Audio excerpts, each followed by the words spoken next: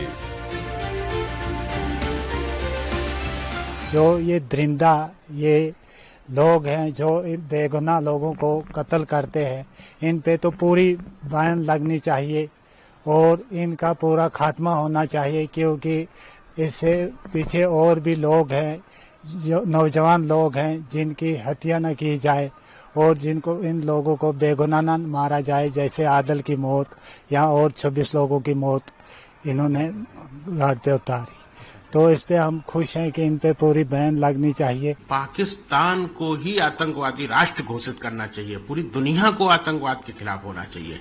آتنکواد کا درد صرف ہمارے ہندوستان نے نہیں جھیلا ہے، اس امریکہ نے بھی جھیلا ہے آتنکواد کا درد، اور سمپورن دنیا آتنکواد سے لڑ رہی ہے۔ سمپورن وشو کے بڑے نیتاؤں کو ایک ہو کر کے آتنکواد کے جنم داتا، آتنکواد کو پوشت کرنے والے پاکستان کو آتنکوادی راشٹر گھوشت کرنا چاہیے۔ قابل غور یہ ہے کہ سن 2018 میں بھارت کی کمرشل کیپٹل ممبئی میں دہشت گرد سرگنا حافظ سعید کی تنظیم لشکر طیبہ کے دہشت گردوں نے 26/11 حملے میں تشدد کا ننگا ناچ کیا اور ممبئی میں تاج ہوٹل پر حملے میں بھارت اور امریکہ سمیت دیگر بیرونی ملکوں کے درجنوں شہریوں کا باہمانہ قتل کیا گیا۔ تبھی سے امریکہ اور یونائیٹڈ نیشنز کی پابندیوں کے چلتے پاکستانی دہشت گرد تنظیم لشکر طیبہ جماعت الدعوہ اور فلاح انسانیت سمیت مختلف نام بدل کر دہشت گردانہ سرگرمیاں انجام دے رہی ہے۔ ان ناموں میں TRF یعنی دی ریزسٹنس فرنٹ بھی شامل ہے۔ یہی وجہ رہی کہ پاکستانی حکومت نے پہلگام حملے میں ملوث لشکر طیبہ کا بچاؤ کر کے دنیا کو گمراہ کرنے کی ناکام کوششیں کیں، جبکہ سچائی یہ ہے کہ پاکستان لشکر طیبہ کے نئے فرنٹ TRF، PAFF اور کشمیر ٹائیگرز سمیت مختلف دہشت گردانہ تنظیموں کی آج بھی ریاستی پشت پناہی کر رہا ہے۔ خفیہ رپورٹس کے مطابق سن 2019 میں جموں کشمیر سے آرٹیکل 370 ہٹنے کے بعد لشکر طیبہ نے TRF جیسے نئے دہشت گرد فرنٹس بنائے ہیں، کیونکہ TRF میں تقریباً 90% پاکستانی شہری اور خفیہ ایجنسی ISI یعنی انٹر سروسز انٹیلیجنس کے تربیت یافتہ دہشت گرد ہیں۔ US designating as a foreign terrorist organization and especially designated global terrorist outfit is a slap on the face of Pakistan, which has been actually trying to portray that it is a local resistance front constituted of Kashmiri boys, which is not true. It is all more than 90% of the TRF is composed of Pakistani terrorists and foreign terrorists. So aptly it has been designated as, basically it is a front of the Lashkar-e-Taiba, just a name change, because Pakistan wants to mislead the world. And I think with China's help they were blocking it. Lashkar Taiba اور جیش محمد سمیت دنیا بھر کی دہشت گرد تنظیموں کی funding کے چلتے FATF یعنی فائنینشل ایکشن ٹاسک فورس نے پاکستان کو سن 2018 سے 2022 تک گرے لسٹ میں رکھا۔ لہذا پاکستانی فوج اور اس کی کٹپتلی حکومتیں گرے لسٹ سے نکلنے کے لیے لشکر طیبہ اور جیش محمد سمیت مختلف دہشت گرد تنظیموں کے خلاف کارروائی کا دکھاوا کرتی رہیں، لیکن زمینی سچائی پاکستانی حکومت کے دکھاوے کے بالکل برعکس رہی، کیونکہ در پردہ ریاستی پشت پناہی میں ہی یہ دہشت گرد تنظیمیں بھارت سمیت دنیا بھر میں خوفناک حملوں کے ذریعے قتل و غارت مچاتی رہیں۔ یہی وجہ رہی کہ بھارتی وزیر اعظم نریندر مودی کی سرکار نے آپریشن سندور کے تحت پہلگام حملے میں ملوث پاکستانی دہشت گردوں کی آماز گاہوں کو نیست نابود کر کے عالمی برادری کو واضح پیغام دیا۔ تبھی تو امریکہ کی جانب سے لشکر طیبہ کی مکھوٹا تنظیم TRF کو غیر ملکی دہشت گرد تنظیم قرار دیے جانے کی صورت میں مثبت نتائج سامنے آ رہے ہیں۔ اب رخ کرتے ہیں پاکستان کے دارالحکومت اسلام آباد کا اور جائزہ لیتے ہیں پاکستانی فوج اور خفیہ ایجنسی ISI کی بلوچستان میں بڑھی ریاستی دہشت گردی کو لے کر مچے ہاہاکار کا۔ یہی وجہ رہی کہ پاکستانی فوج کے خفیہ اذیت خانوں میں غیر انسانی اذیتیں بھگت رہے ہزاروں لاپتہ بلوچوں کے لواحقین ایک بار پھر اسلام آباد پہنچ گئے ہیں اور انہوں نے غیر میعادی دھرنا دے کر پوری انسانیت کو جھنجھوڑ دیا ہے۔ میرے والد لاپتہ ہے، جہانزی بلوچ 10 سالوں سے لاپتہ ہے۔ میرے والد میری 2015 سے لاپتہ ہے۔ میرے بھائی فٹ بالر تھے، کھیلتے تھے، وہ اسٹوڈنٹ تھے اور وہ فٹ بال گراؤنڈ میں تھے، انہیں وہاں سے گرفتار کیا گیا۔ مجبوری سے آ گیا ہوں، یہ گرمیوں میں، یہ بارشوں میں، یہ حالت میں شوق سے نہیں آ گیا اسلام آباد میں۔ یہ درد و کرب کسی مخصوص بلوچ خاندان کا نہیں بلکہ ان ہزاروں بے قصور لاپتہ بلوچوں کے خاندانوں کا ہے جنہیں پاکستانی فوج اور خفیہ ایجنسی ISI غیر قانونی قید میں گزشتہ کئی برسوں سے اذیتیں دے رہی ہیں۔ ستم ظریفی یہ ہے کہ پاکستان کے پورے ریاستی نظام پر حاوی پنجابی آرمی اسٹیبلشمنٹ اپنے خفیہ ٹارچر سیل میں قید بلوچوں کو عدالتوں میں پیش کرنے کی بجائے ماورائے عدالت قتل کر رہی ہے، اور پاکستان سے آزادی مانگ رہے بلوچستان کے لوگوں میں خوف و دہشت بڑھانے کے لیے لاپتہ بلوچوں کی مسخ شدہ لاشیں پھینک رہی ہے۔ یہی وجہ رہی کہ لاپتہ بلوچوں کے خاندانوں نے اپنے پیاروں کی بازیابی کے لیے ایک بار پھر پاکستان کے دارالحکومت اسلام آباد میں دھرنا دے کر انصاف کی گہار لگائی۔ اس سارے معاملے کا جو تعلق ہے وہ ریاستی اداروں سے ہے، اور ریاستی اداروں سے کمپلینٹ بھی ان لوگوں کو ریاستی اداروں سے ہے، لیکن اچھی بات تو یہ ہے کہ یہ ریاست کے دارالحکومت میں آ کے ریاست سے ہی احتجاج کر رہے ہیں، تو اس کا مطلب یہ ہے کہ ریاست کو نرمی کا مظاہرہ کرنا چاہیے، اور جو لوگ رسپانسبل ہیں ان کو چاہیے کہ ونس فار آل اس مسئلے کو حل کریں۔ پوری دنیا میں بدنامی ہے پاکستان کی۔ ابھی آپ دیکھیے کہ جو حالیہ واقعات ہوئے ہیں اس میں نیک نامی ہوئی پاکستان کی، جو سٹینڈ آف ہوا پاکستان انڈیا کا اور ایران اسرائیل کا، اس میں بھی پاکستان کی نیک نامی، لیکن ڈومیسٹکلی آپ باہر کی جنگیں جیت جائیں لیکن گھر کی جنگ لڑا کے رکھیں تو فائدہ نہیں ہے اس کا۔ گھر میں امن کریں، اپنے شہریوں کے ساتھ محبت کریں، جس نے کسی نے جرم کیا ہے قانون کے سامنے پیش کریں، سزا دیں اس کو۔ جو بلوچستان کے منرلز ہیں، سورسز ہیں، وہ ایکچوئل روٹ وہی ہے۔ صرف ایک وجہ مجھے یہ بتائیے کہ بابا نواب اکبر بگٹی کو کیوں شہید کیا؟ اچھا، اسی طرح اختر مینگل صاحب کے بھائی، کون سا وہ پولیٹیکل لیڈر ہے جس کو انہوں نے پپیٹ گورنمنٹ بنا لیتے ہیں اپنے پرپز سرو کرنے کے لیے، اور وہاں سے منرلز نکال رہے ہیں، اور لوگ اگر حق کے لیے آواز اٹھاتے ہیں تو ان کے خلاف پھر ساری کی ساری اسٹیٹ میکانزم چل پڑتا ہے، پورے کا پورا۔ ایک آپ دیکھیے کس طریقے سے خواتین، چھوٹی چھوٹی بچیاں ہیں، 15 10 12 سال کی بچیاں ہیں، ان بچیوں کو کیسے ٹریٹ کیا جا رہا ہے؟ اسلام آباد میں نیشنل پریس کلب کے سامنے لاپتہ بلوچوں کے خاندانوں نے یہ احتجاجی دھرنا بلوچ یکجہتی کمیٹی کے بینر تلے دیا۔ یہی وجہ رہی کہ اسلام آباد کی سڑکوں پر سراپا احتجاج لاپتہ بلوچوں کے لواحقین نے برسوں سے لاپتہ اپنے عزیزوں کی ہی نہیں بلکہ ان کی بازیابی کے لیے پرامن جدوجہد کر رہی بلوچ یکجہتی کمیٹی کی آرگنائزر ڈاکٹر مہرنگ بلوچ اور دیگر بلوچ خواتین کارکنوں سمیت ان سینئر لیڈران کی رہائی کی مانگ بھی دہرائی، کیونکہ پاکستانی فوج اور اس کے زیر کنٹرول نام نہاد کاؤنٹر ٹیررزم ڈپارٹمنٹ یعنی CTD نے ان تمام بلوچ لیڈران کو 22 مارچ سے جھوٹے الزامات میں کوئٹہ جیل میں قید کر رکھا ہے۔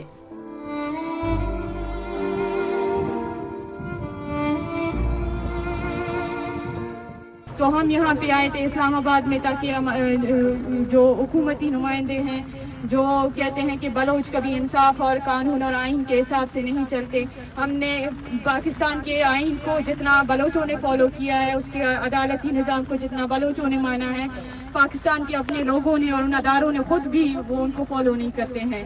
اور ہم یہاں پہ آئے ہیں پرامن طریقے سے، ہم نے کہا کہ ہم کیمپ لگائیں گے، کیمپ میں بیٹھیں گے، لیکن ہمیں کیمپ لگانے نہیں دیا گیا، اور پوری پولیس اور اسلام آباد کی پوری پولیس نفری ہمیں ہمارے ارد گرد جمع ہو چکی ہے، بند گاڑیاں آ چکی ہیں، اور ہم کہہ رہے ہیں ٹھیک ہے آپ ہمیں کیمپ لگانے نہیں دیں گے، ہم بارش میں اسی طرح بیٹھیں گے، لیکن بارش میں بیٹھنے بھی نہیں دیا جا رہا ہے.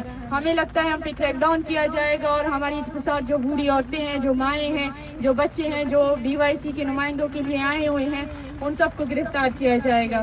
ہمارے ویسٹڈ انٹرسٹ گروپس اپنے وسائل پہ قبضہ کرنے کے لیے اور دوسروں کو بیچنے کے لیے اور اس سے مالی فوائد حاصل کرنے کے لیے اپنے محب وطن لوگوں کو قتل کرتے ہیں, ان کو مسنگ پرسنز اٹھا کے لے جاتے ہیں اور ان کے لیے آواز اٹھانا بھی یہ ان کو منظور نہیں ہے.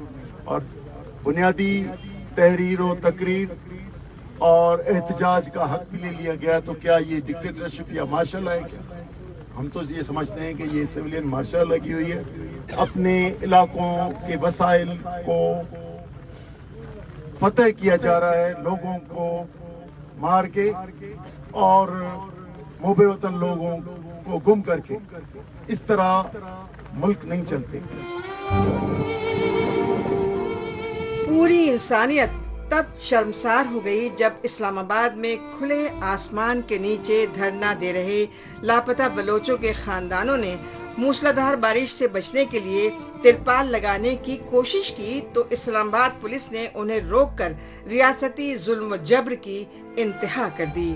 یہی وجہ رہی کہ human rights commission of Pakistan سمیت مختلف انسانی حقوق رہنما آنن فانم میں نیشنل پریس کلب پر پہنچے اور انہوں نے اسلام آباد کے پولیس افسران کے غیر انسانی سلوک کی پرزور مذمت کی.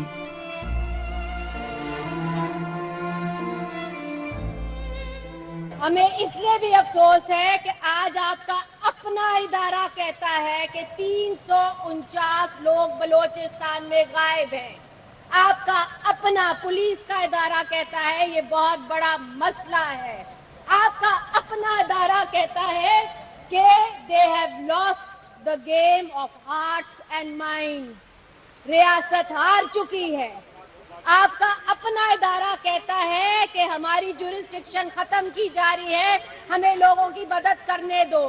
اور آج آپ کا وہی ادارہ ان ڈنڈوں پہ کھڑا ہو جاتا ہے جن ڈنڈوں کے سہارے مائیں اپنے سر پہ چھت لگتی ہیں اور آپ سے اپیل کرتی ہیں کہ اگر زندہ ہے تو عدالت لے آؤ, مر گیا ہے تو ہڈیاں دے جاؤ. اس میں کیا جرم ہے؟ یہ ہماری حکومت یا ریاست جو ہے وہ اپنے ہی مظلوموں کو دشمن کے نظر سے دیکھتی ہے, دشمن کے عینک سے دیکھتی ہے. تو میں سمجھتا ہوں یہ بہت شرمناک ہے, فاشسٹ اپروچ ہے, فسطائیت ہے. اس کے ذریعے سے امن و امان حاصل نہیں کیا جا سکتا, اس کے ذریعے سے قومی یکجہتی حاصل نہیں کی جا سکتی, اس کے ذریعے سے استحکام حاصل نہیں کیا جا سکتا. آج 10واں دن ہے اور آپ کو پتہ ہے کہ جب دھوپ ہوتی ہے تو بہت شدید گرمی ہوتی ہے, جب بارش ہوتی ہے تو بہت شدید بارش ہوتی ہے. سینکڑوں ہزاروں کلومیٹر دور سے آئے ہیں اسلام آباد کے پارلیمنٹ کو, اسلام آباد کی عدالت کو, اسلام آباد کی گورنمنٹ کو وہ اپنی فریاد سنانے آئے ہیں, اپنی لیگل رائٹ آف پروٹیسٹ کو استعمال کرتے ہوئے پرامن ہیں, بالکل پیسفل ہیں. لیکن اس کے باوجود 10 دنوں سے کوئی حکومتی وزیر, کوئی مشیر, کوئی نمائندہ نہیں آیا کہ ان کو انگیج کر سکے. تو یہ افسوسناک ہے. HRCP سمیت انسانی حقوق رہنماؤں نے کہا کہ لاپتہ بلوچوں کے لواحقین اور متاثرہ خاندانوں نے اس سے پہلے بھی بلوچستان سے اسلام آباد تک پیدل لانگ مارچ کیے اور ڈاکٹر مہرنگ بلوچ کی قیادت میں 1 مہینے سے زیادہ عرصے تک اسلام آباد میں احتجاجی دھرنا اور احتجاجی مظاہرے بھی کیے. لیکن پاکستانی فوج اور اس کی کٹ پتلی حکومتوں نے لاپتہ بلوچوں کے خاندانوں کی فریادیں تک نہیں سنی. البتہ لاپتہ بلوچوں کے لواحقین اور بلوچ خواتین کارکنوں کو ریاستی دہشت گردی کا شکار بناتے رہے. یہی وجہ رہی کہ دنیا بھر میں پاکستان کی شدید فضیحت ہو رہی ہے اور پوری انسانیت شرمسار ہو رہی ہے.